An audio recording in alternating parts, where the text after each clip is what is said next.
عليكم ورحمة الله وبركاته أصحابي. waxaan sameysanaynaa maanta sharaabkan aad u fudud yahay uu macaan badan yahay uu qurux badan yahay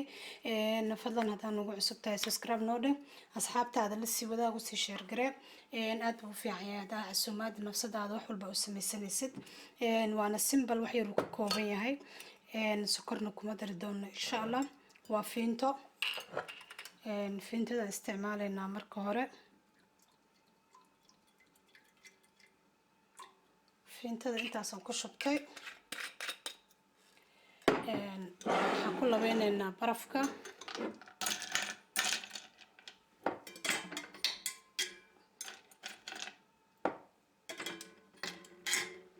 saanadaan ugu wada shuban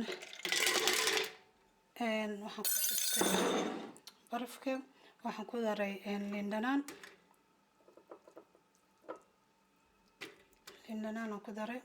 tan 7 up waaye spread mid aragtida isticmaali kartaa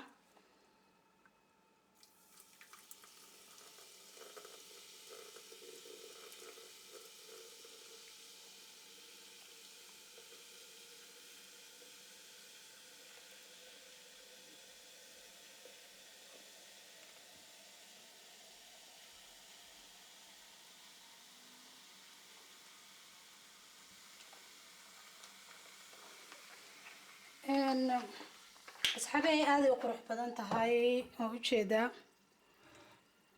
asaga qasbacan isku dhaxgalayo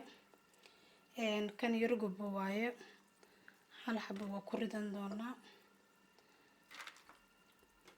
hal xabana xagga ka saareyna waxaan u maleynayaa waa fahanteen asxaabay aad u simple u yahay isku day waxaan waa nacnac ama minti hadba sida u taqaanid sharaabka waa kaasa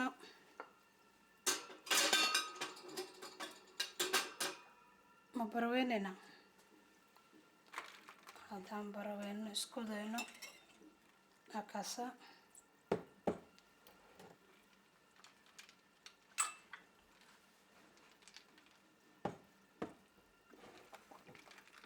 وجده إلا أديك ولا قطت واحد دقائق يا مالها لكن أيضا بسكي ما عندهم ولا قستة ويعني ويسد حقلي دونتا إن أصحابي يسوع سمية إن أدو سيمبلوي هاي والله هذا شيء مهم والله هذا شيء وايد وسوون عبت اليوم فين تدا مدة ذاك الوحود دن إجي هاي إن وحود دن إجي هاي إن شاني ها ما قاعد وإلا مرة رأيي ودن بيسي شاني بود دن إجي هاي إن صبر ويا